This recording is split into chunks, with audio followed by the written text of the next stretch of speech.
Bismillahirrahmanirrahim. Assalamualaikum warahmatullahi wabarakatuh. Waalaikumsalam Warahmatullahi wabarakatuh. Baik, terima kasih teman-teman atas kehadirannya. Baik, kita sekarang akan membahas tentang perbandingan antara produksi dan registrasi obat dan PKRT, di mana sesuai sama diskusi kita kemarin untuk perbandingan antara produksi dan registrasi obat dan PKRT kita lihat dari 9 aspek, di mana 9 aspeknya itu udah punya tugasnya masing-masing. Itu yang pertama adalah bagian definisi, itu dicari referensinya oleh Erna, jenis dan kategori produk oleh Adit, persyaratan dan proses registrasi itu oleh Dina, SDM yang diperlukan itu oleh Rizka, dokumen oleh Winda, rincian tahapan kegiatan oleh Sarah, aspek yang berbeda dan dijelaskan itu nanti oleh Riri, aspek yang sama oleh Mariana. Nah, untuk selanjutnya tolong teman-teman kemarin kan sudah dapat referensinya masing-masing, bisa dijelaskan satu-satu supaya nanti kita bisa bahas lebih jelasnya. Mulai dari aspek yang pertama itu definisi oleh Erna. Silakan, Kak. Ya.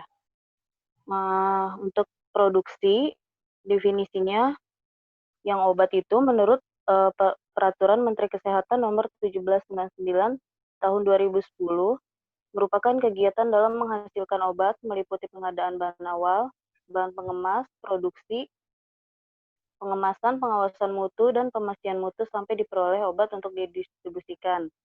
Untuk yang PKRT, menurut Peraturan Menteri Kesehatan Nomor 1189 Tahun 2010, proses menghasilkan, menyiapkan, mengolah, dan atau mengubah bentuk alat kesehatan dan atau perbekalan kesehatan rumah tangga atau yang PKRT. Kemudian yang registrasi untuk yang obat, menurut Peraturan Menteri Kesehatan Nomor 1010 Tahun 2008, merupakan prosedur pendaftaran dan evaluasi obat untuk mendapatkan izin edar untuk dapat diedarkan di wilayah Indonesia. Untuk yang PKRT, menurut Peraturan Menteri Kesehatan Nomor 62 Tahun 2017, diagnostik in vitro dan PKRT yang diproduksi oleh produsen atau diimpor oleh PAK atau importir yang akan diedarkan di wilayah Indonesia berdasarkan penilaian terhadap keamanan mutu dan kemanfaatan. Selanjutnya dijelaskan oleh iya, berarti Kak Erna ini kan dapat definisinya untuk produksi sama registrasi dari 4 regulasi ya.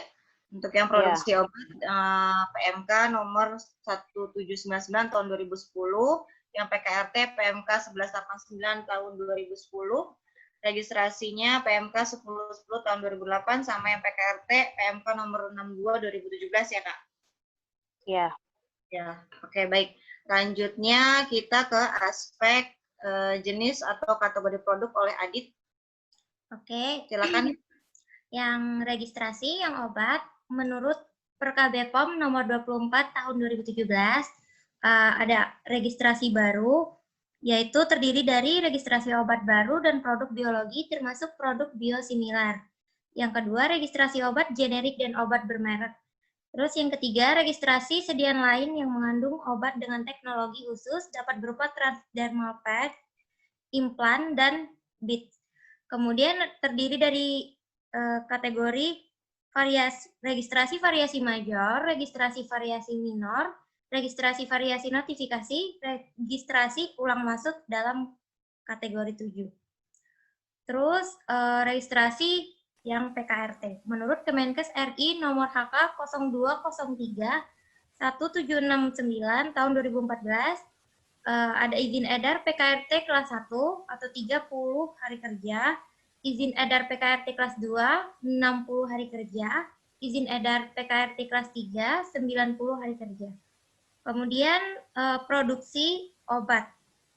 Menurut PP RI nomor 72 tahun 1998, satu, produksi sediaan farmasi dan alat kesehatan harus dilakukan dengan cara produksi yang baik. 2, cara produksi yang baik sebagaimana dimaksud dalam ayat 1 ditetapkan oleh Menteri. Kemudian produksi PKRT menurut Peraturan Menteri Kesehatan RI nomor 1189 tahun 2010. 1. Jenis produk yang diizinkan untuk produksi harus sesuai dengan lampiran sertifikat produksi. Yang kedua, penambahan jenis produk sebagaimana dimaksud pada ayat 1 dapat dilakukan dengan adendum sertifikat untuk perluasan produksi. Oke, baik. Berarti yang di bagian aspek jenis kategori produk itu dari 4 regulasi juga ya? PON, Kemenkes RI, PPRI, sama PMK RI ya, Dit ya? Ya. Oke, lanjut ke aspek selanjutnya itu adalah persyaratan dan proses.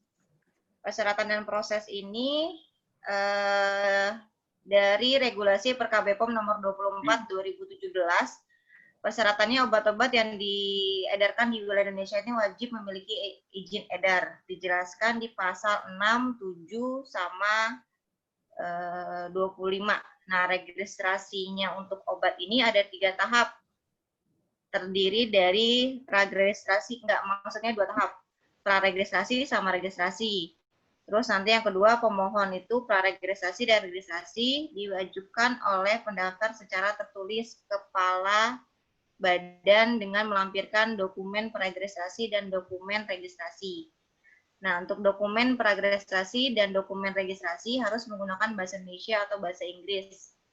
Pemohon praregistrasi dan registrasi dapat diajukan secara elektronik sesuai dengan ketentuan yang berlaku.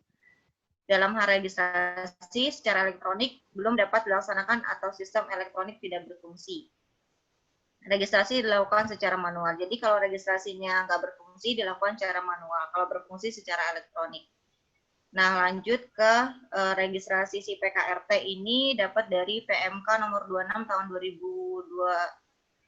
2018 dan PMK 1190 tahun 2010 tentang izin edar si PKRT pasal 23 di mana diajukan oleh pelaku usaha non perseorangan sesuai dengan ketentuan peraturan perundang-undangan.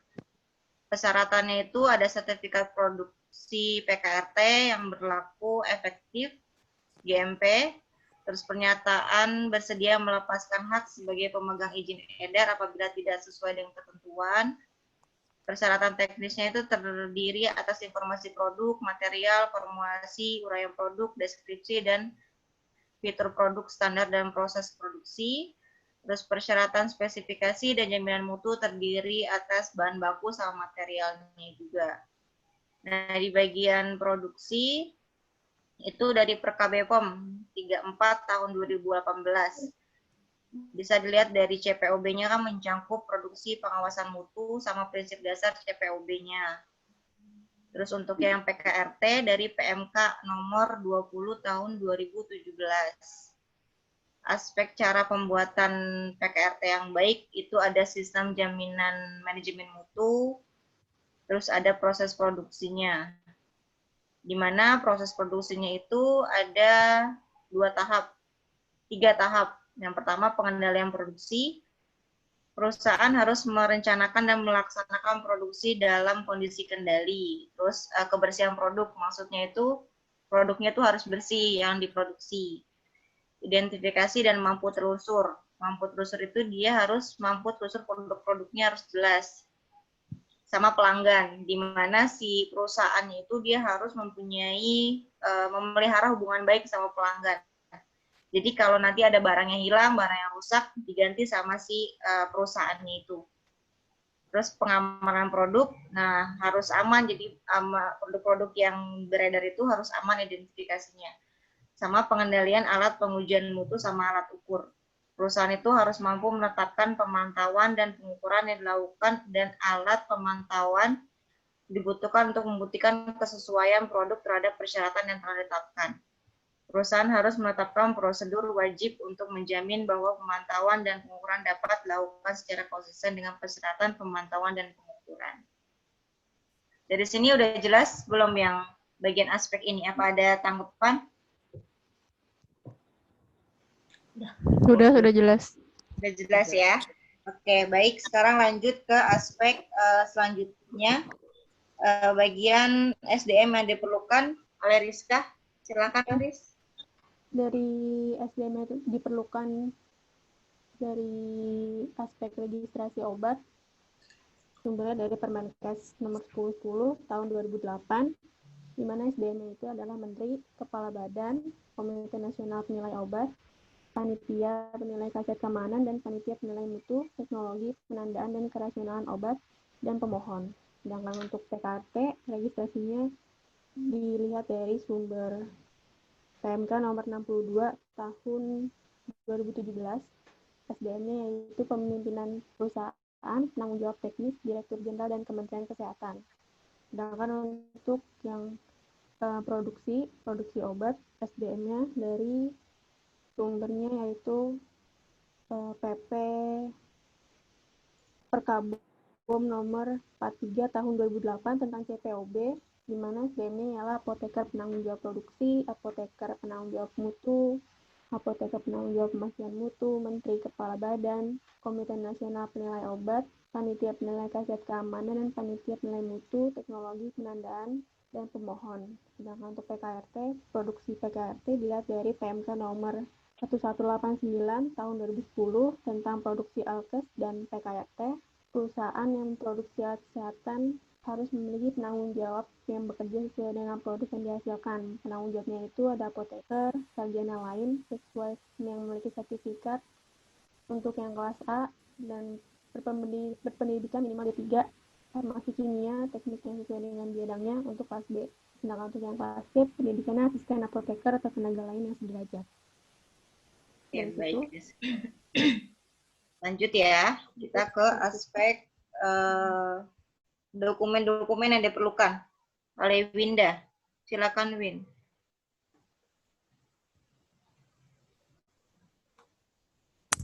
Winda, maaf.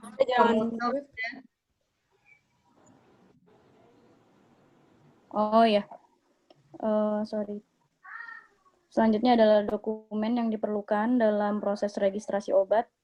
Di sini saya ambil dari Perka BPOM nomor 24 tahun 2017 tentang kriteria dan tata laksana registrasi obat. Yang pertama adalah pada bagian 1, dokumen administratif dan informasi produk yang terdiri dari daftar isi keseluruhan, dokumen administratif, sama informasi produk dan label. Kemudian bagian kedua, yaitu dokumen mutu yang terdiri dari ringkasan dokumen mutu atau RDM, dokumen mutu, dan daftar pustaka. Kemudian bagian 3, yaitu dokumen non-klinik yang terdiri dari tinjauan studi non-klinik, ringkasan dan metrik studi non-klinik, laporan studi non-klinik jika perlu, dan daftar pustaka.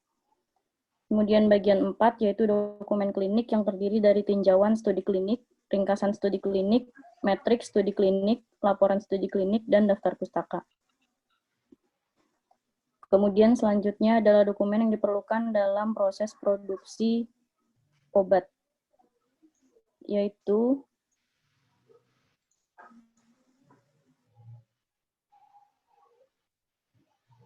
dokumen yang esensial dalam produksi adalah 1. Dokumen produksi induk yang berisi formula produksi dari suatu produk dalam bentuk sediaan dan kekuatan tertentu.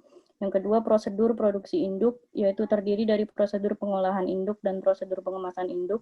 Yang ketiga adalah catatan produksi batch, yang terdiri dari catatan pengolahan batch dan catatan pengemasan batch, yang merupakan reproduksi dari masing-masing. Kemudian selanjutnya adalah itu ya, PKRT. Kemudian yang selanjutnya adalah dokumen yang diperlukan dalam proses registrasi PKRT.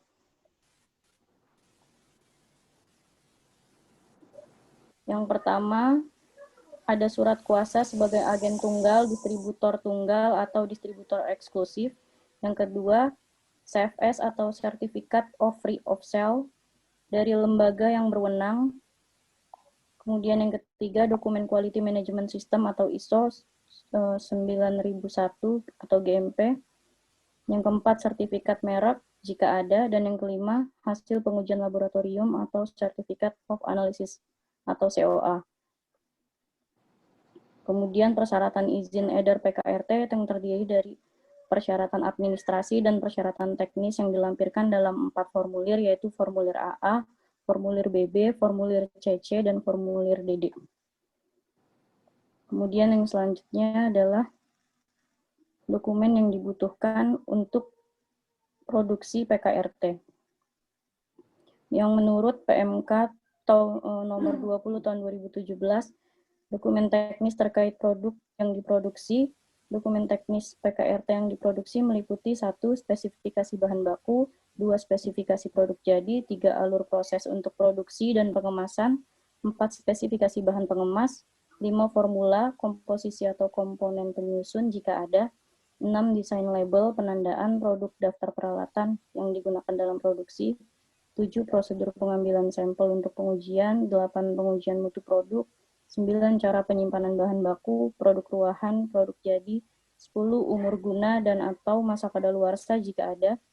Kemudian dokumen yang terkait regulasi yang berlaku yaitu 1. Sertifikat produksi PKRT, 2. Dokumen standar referensi produk PKRT, 3. Surat izin edar produk, 4. Surat keterangan ekspor impor jika ada, 5. Salinan Undang-Undang Nomor 36 Tahun 2009 tentang Kesehatan, 6. Salinan PMK Nomor 1189 Tahun 2010, dan yang ketujuh salinan PMK Nomor 1190 Tahun 2010.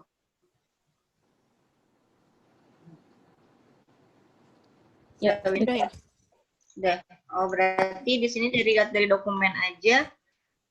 Untuk dokumen obat itu hanya sampai udah sampai per KBPOM ya kalau untuk si dokumen obat. Tapi kalau dokumen-dokumen PKRT cukup sampai PMK sudah ada semua ya, Win? Iya. Ya. Oke, baik. Lanjut ke aspek selanjutnya itu Rincian tahap kegiatan. rincian tahapan kegiatan ya oleh Sarah. Silakan, Sar. Rincian kegiatan menurut berdasarkan registrasi obat menurut Permenkes nomor 1010 tahun 2008 itu registrasi itu diajukan kepada kepala badan, lalu di registrasi itu dievaluasi oleh kepala badan juga dan dibentuk oleh komite nasional. Lalu kepala badan itu akan memberikan izin edar registrasi obat melalui evaluasi dari komite badan. Lalu kepala badan melaporkan izin edar yang dimaksud kepada menteri dilakukan setahun sekali. Dan registrasi PKRT menurut Permenkes nomor 62 tahun 2017 permohonan izin edar PKRT itu dilakukan melalui online pada situs web regalkes.kemkes.go.id. Lalu permohonan itu harus dilengkapi secara administrasi dan secara teknis, dilakukan verifikasi persyaratan, ada 3 kelas waktu penilaian verifikasi, ada kelas 1, kelas 2, dan kelas 3. Kelas 1 dilakukan 10 hari, kelas 2 dilakukan 20 hari, dan kelas 3 dilakukan selama 30 hari.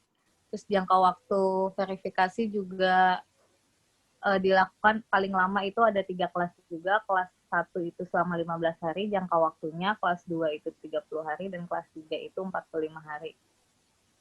Lalu Direktur Jenderal itu berhak melakukan penolakan ataupun penerimaan registrasi PKRT dari industri.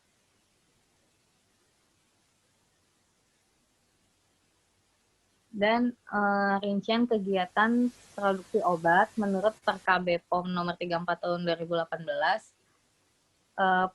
produksi dilakukan oleh personil yang kompeten, terus penanganan bahan baku seperti pengemasan sampai penerimaan produk jadi di karantina dan harus dicatat sesuai dengan prosedur yang ada. Semua bahan diperiksa sesuai dengan pesanan. Wadah dibersihkan bila perlu diberi penandaan sesuai dengan nomor batch yang berlaku. Kerusakan wadah saat penerimaan wajib dicatat. bahan yang diterima dan produk jadi dikarantina secara fisik maupun secara administrasi. Produk antara dan produk ruahan diterima hendaklah ditangani seperti bahan awal. Semua bahan dan produk jadi disimpan dalam kondisi yang ditetapkan pabrik, disimpan rapi dan harus sesuai dengan nomor batch yang berlaku. Pengolahan bahan hendaklah dilindungi agar tidak terjadi kontaminasi. Dan produksi PKRT, rincian kegiatan produksi PKRT menurut Permenkes nomor 1189 tahun 2010, untuk mendapatkan sertifikasi, pemohon harus mengajukan secara tertulis melalui kepala dinas. Pemeriksaan permohonan itu dilakukan selambat-lambatnya 12 hari kerja dengan mengisi formulir berita acara. Apabila telah memenuhi persyaratan, kepala dinas lambat-lambatnya 6 hari kerja menerima hasil pemeriksaan bersama dengan meneruskan kepada Direktur Jenderal. Dalam pemeriksaan yang dimaksud, pemohon bersangkutan membuat surat pernyataan untuk siap melaksanakan kegiatan produksi PKRT dalam jangka waktu 12 hari kerja. Direktur Jenderal dapat melakukan tindakan yang dianggap perlu dalam rangka penundaan atau penolakan. Dalam 12 hari kerja itu juga, Direktur Jenderal siap menerima laporan hasil pemeriksaan apakah produksi PKRT diterima atau ditolak. Sertifikat produksi berlaku 4 tahun sejak tanggal dikeluarkan.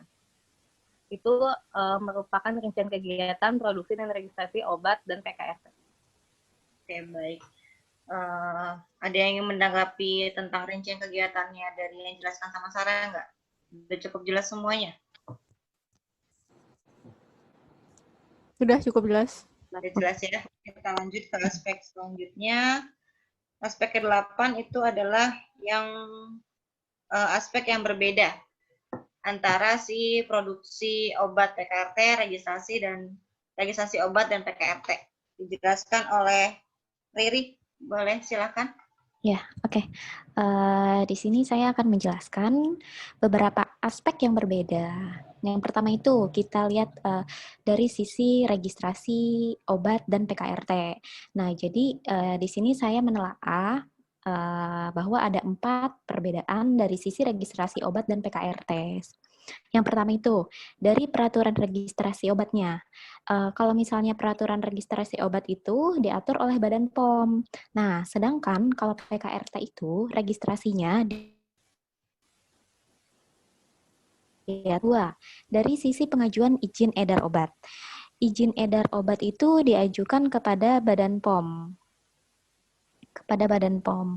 Sedangkan PKRT itu kepada Kemenkes. Nah, kalau misalnya untuk izin edar, dalam mengajukan izin edar obat itu harus disertai sertifikat CPOB. Nah, sedangkan kalau PKRT itu nggak usah. Dia hanya menggunakan sertifikat produksi aja. Yang ketiga itu pengajuan registrasi obat kepada kepala badan, sedangkan PKRT diajukan kepada Kemenkes. Yang keempat, permohonan izin edar itu tidak dapat dilakukan secara online kalau untuk obat. Nah, tapi kalau misalnya untuk PKRT itu bisa dilakukan secara online. Itu 4 aspek yang berbeda dari sisi registrasi. Nah, selanjutnya itu aspek yang berbeda dari produksi obat dan produksi PKRT. Yang pertama, dalam aspek dokumen yang dibutuhkan untuk produksi obat itu diatur oleh Perka BPOM. Nah, sedangkan untuk PKRT itu adalah Permenkes yang mengaturnya. Yang kedua, dalam aspek definisi produksi obat, tahapan kegiatan dalam menghasilkan obat meliputi pengadaan, bahan awal, bahan pengemas, produksi, pengemasan, pengawasan mutu, sampai pemastian mutu hingga obat untuk distribusi. Nah, sedangkan kalau untuk PKRT itu diawali dengan menyiapkan, mengolah, atau mengubah bentuk alat kesehatan dan perbekalan kesehatan rumah tangga. Yang ketiga, dalam rincian tahapan produksi obat itu diatur oleh PP, Peraturan Pemerintah. Nah, sedangkan untuk PKRT itu hanya Permenkes saja. Yang keempat itu dari sisi aspek kategori atau jenis produksi obat itu harus memenuhi CPOB, sedangkan dalam PKRT hanya memenuhi lampiran yang diatur oleh Permenkes saja. Nah, itu dia beberapa perbedaan aspek dari sisi registrasi obat dan PKRT dan juga produksi obat dan PKRT. Oke, baik. Kasih Kak Riri. Selanjutnya aspek yang terakhir ya. Itu adalah aspek yang berbeda. Dilihat dari si produksi obat sama PKRT. Aspek yang sama. Registrasi obat sama PKRT. Yang sama ya? Tadi kan Iya, ada yang iya, beda. Sama Boleh, Mariana. silakan, Mariana. Mariana. Ya, baik. Di sini saya akan menjelaskan aspek yang sama dan penjelasannya. Di mana berdasarkan PP nomor 72 tahun 1998 dan Permenkes nomor 1189 tahun 2011. Persamaan dari registrasi obat dan registrasi PKRT. Yang pertama itu berdasarkan izin edarnya, obat dan PKRT itu sama-sama dalam bentuk registrasi. Yang kedua, cepat atau lambatnya sebuah keputusan hasil izin edar akan dipengaruhi oleh kategori produk yang didaftarkan. Kemudian dilihat dari segi produksi obat dan registrasi PKRT. Aspek yang samanya yaitu dalam memproduksi obat dan PKRT harus mempunyai sertifikat produk yang masih berlaku. Yang kedua ini ada produk obat, produksi obat dan PKRT ini sama-sama dapat melimpahkan sebagian atau seluruh kegiatan pembuatan alat dan pemilik merek atau pemilik formula kepada perusahaan lain yang telah memiliki sertifikat produksi. Jadi intinya di sini baik registrasi obat maupun registrasi PKRT itu yaitu yang samanya di bentuk registrasinya. Kalau yang untuk perbedaannya, untuk yang samanya di bagian produksi itu, ya ini sama-sama harus memiliki sertifikat produksi yang masih berlaku. Begitu Kak kurang lebihnya. Ada yang menanggapi? Oke. Ada yang ingin nambahkan bagian yang samanya atau punya referensi lain? Rizka, ada tambahan? Tidak? Udah cukup sih kayaknya ya, semua udah mencakup semuanya dari Permenkes, Perkabom. Terus apa tadi tuh? Ada masukannya yang lain? Adit, Sarah, Riri, Erna? Sudah cukup sih karena semua udah mencakup di Permenkes dan Perkabepom-nya dari obat maupun PKRT. Cukup sih. Oke, ini aja nanti kan ini dimasukkan ke dalam Word sama PPT ya. Jadi tiap nomor BPOM, nomor PMK sama PP ataupun apapun dimasukin judulnya aja, misalnya PMK nomor berapa tentang apa gitu ya, biar lebih jelas lagi. Ya. Iya, oke. Ya, Kak. Ya, oke. Ada lagi masukannya?